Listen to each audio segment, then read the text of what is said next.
Greetings and welcome. I'm Professor Denver, and thanks for checking out my demonstration on basic accounting in alignment with the chapters in my book, Accounting 101, Easy Accounting and Bookkeeping for Beginners. This session is about concepts presented in Chapter 4 on elements of the balance sheet and centers on a typical balance sheet format reported and published in a firm's annual financial statements, showing the titles and amounts of the major general ledger account categories or elements shown in a stacked format used to perform horizontal and vertical analyses across different accounting periods. The financial statements of public firms are published on websites as finance.yahoo.com, google.com/finance, and sec.gov/edgar, among others.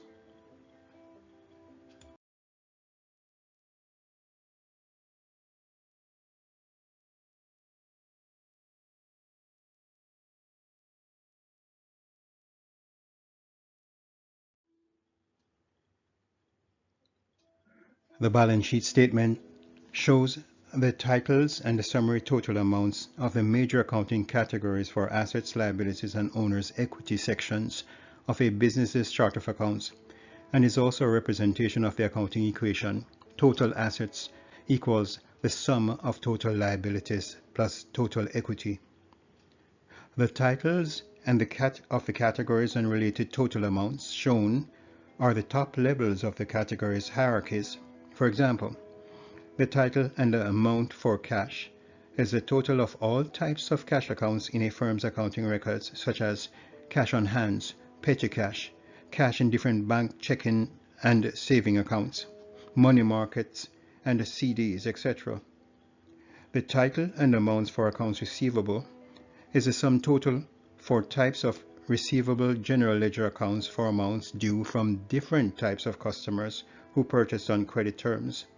The same for accounts in other categories and amounts shown on the balance sheet. A firm's chart of accounts is created to accommodate two or more subcategories for each main account title shown in the balance sheet.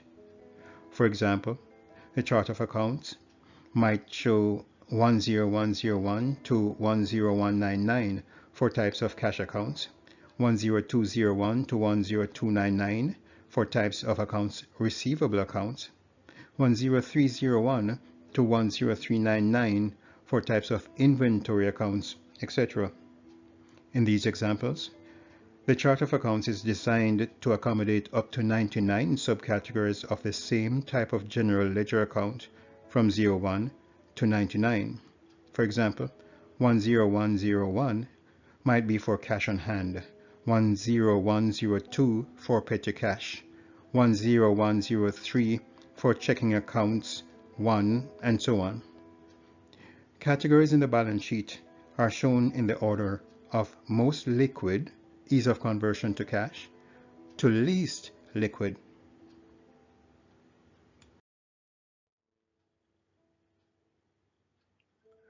Assets are economic resources owned by the organization to be used to support the objectives of the organization and generate income, and are subdivided into current assets, long-term or fixed assets, and intangibles. Asset accounts in the general ledger normally have debit balances and are reported on the balance sheet in the order of liquidity from most liquid to least liquid, with the most liquid asset being cash. The liquidity of an asset refers to how quickly the asset can be converted to cash. Current assets are expected to be used up within the normal operating cycle of the organization, or 1 year, whichever is longer. Most operating periods of organizations are calendar years, such as January to December, or other 12-month periods, such as March to the following February.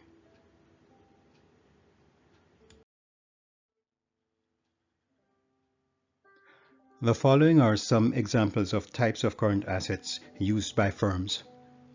Cash and cash equivalents are money in the bank account, cash on hand, and a petty cash. Cash equivalents are things like certificates of deposit and the treasury bills that can be easily converted into specific sums of money on short notice as needed. Accounts receivable are amounts owed to the firm by customers to whom goods were sold on terms, on credit, and are still unpaid at the date of the balance sheet. These are non-cash customers allowed to purchase and own the items immediately, with the agreement to pay for them later, such as in 30 days from the date of the invoice. Allowance for bad debts, also called allowance for doubtful accounts, are amounts in the unpaid balance of the accounts receivable that are estimated by the accountant will not be paid by customers when they become due. The doubtful amounts are indirectly written off against income for the period by debiting bad debt expense account and crediting allowance for bad debt account instead of directly reducing the accounts receivable account. The cumulative balance in this account is a negative or credit amount, and the account is called a contra asset account because assets normally have debit balances. It is also a subset of the related account receivable section in the chart of accounts. The amount in the allowance for bad debt account is subtracted from the amount for accounts receivable on the balance sheet to show the net accounts receivable amounts expected to be collectible on the date of the balance sheet.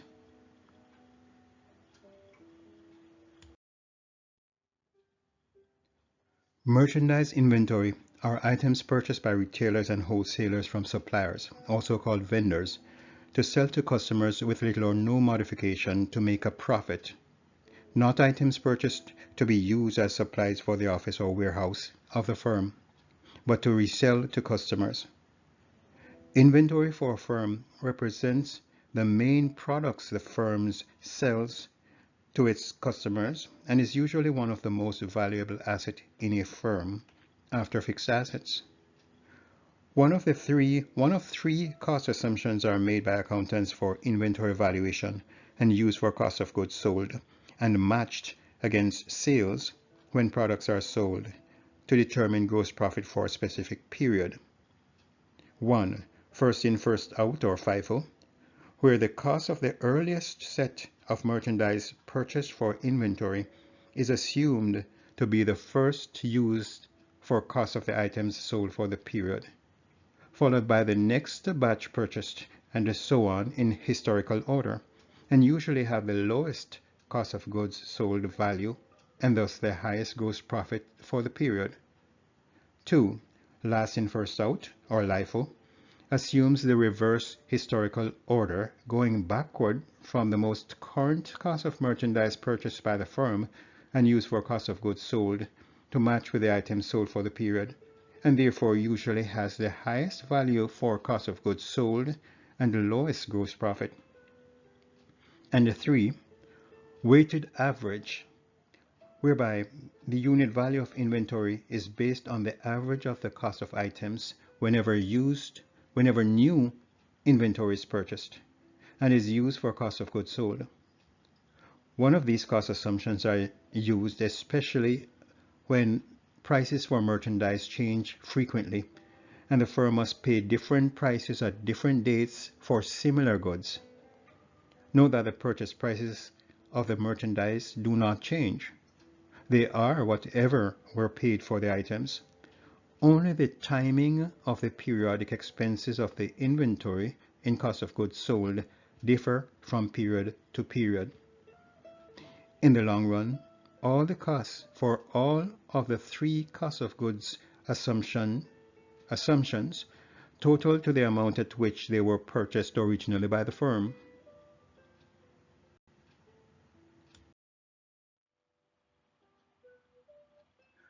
Long-term assets or fixed assets are expected to be useful to the firm for more than a year and expensed over a period calculated to match revenues, directly or indirectly, generated by such assets.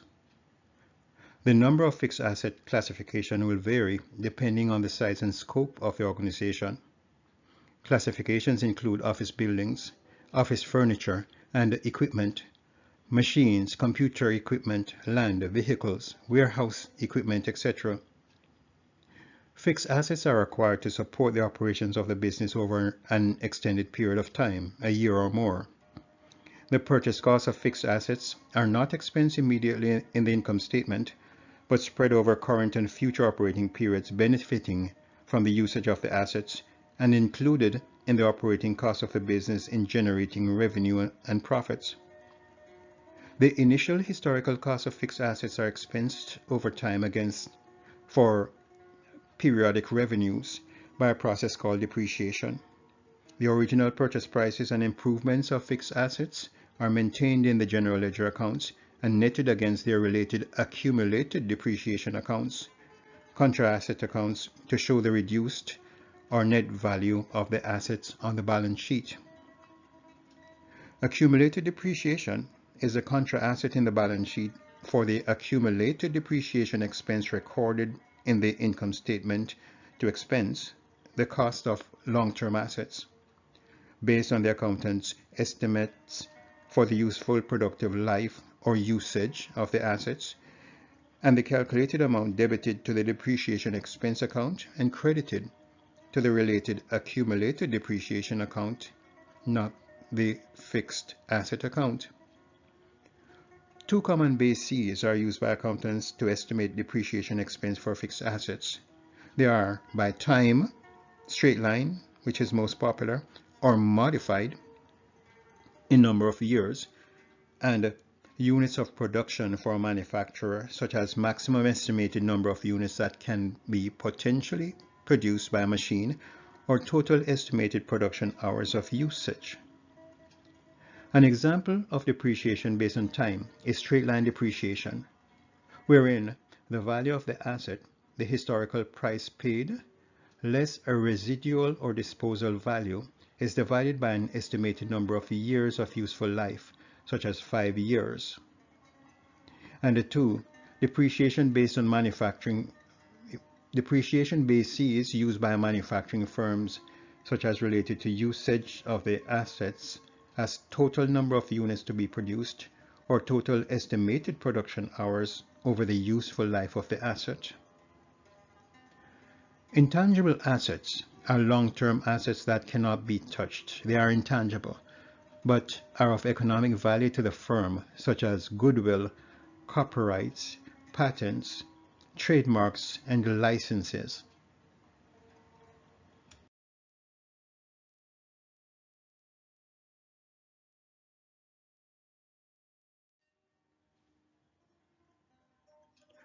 Liabilities are debts for goods and services incurred by or on behalf of the organization that remain unpaid at the date of the balance sheet, such as for merchandise purchased by the firm on terms from suppliers, unpaid salaries and wages of employees, amounts owed to utility providers, and amounts due to governmental agencies. Liability accounts in the general ledger normally contain credit balance amounts and are subdivided into current liabilities and long-term liabilities, including unearned revenue. Current liabilities are short-term debts owed by the organization and are expected to be paid within 1 year or the normal operating cycle of the organization, whichever is longer. The operating cycle may be a calendar year, such as January to December, or other 12-month periods, such as March to the following February. Some common types of current liabilities of firms are accounts payable, representing operating debts owed by the organization to third parties for goods and services provided to the firm and are expected to be paid in the current fiscal year. One of the largest amounts in this category is for retailers and wholesalers, are transactions related to the purchase of merchandise inventory from suppliers and vendors on terms, credit. That is credit terms. Amounts usually found in this category could include amounts unpaid for utilities, taxes, and licenses, payable to governmental agencies, and amounts owed for other operating and office supplies. The journal entry to record an accounts payable transaction is debit the relevant asset or expense account and credit the accounts payable account.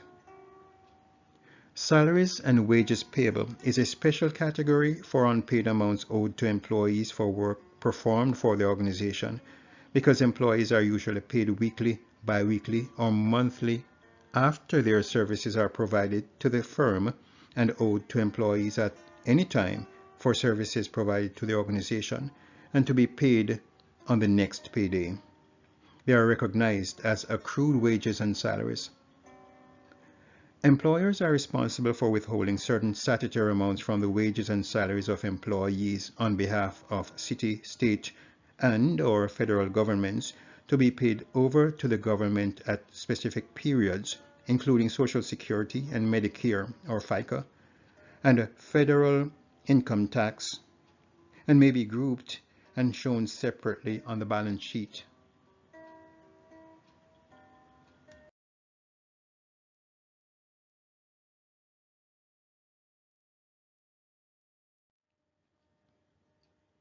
Long-term liabilities are debts incurred by the firm which are agreed to be repaid in over a year beyond the current fiscal period. These are debts usually incurred to purchase big-ticket items such as buildings, office furniture and equipment, and operating machinery. Long-term liabilities may also include large amounts of cash borrowed to help finance the operations of the firm for several years. Long-term liabilities for large sums of money are generally secured by a mortgage note for land and buildings, or long-term notes payable for furniture and equipment and operating machinery, automobiles and trucks, etc., and may also require personal guarantees by owners of the firm to repay the loan when due, especially in small firms. Long-term debts usually incur interest charges payable monthly or quarterly, along with principal payments paid in installments, or a lump sum at a specific time in the future. The periodic payments may include amounts for interest and the reduction of the unpaid principal. Unearned revenue represents a long-term liability for advance payments by customers for goods or services to be provided by the firm over a year later.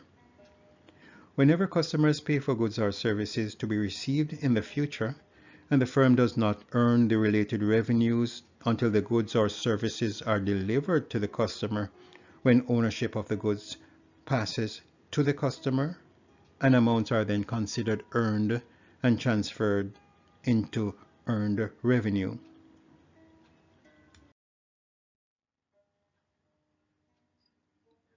Equity is also referred to as net assets and is the right of owners to the value of assets remaining if all liabilities are paid off by the company.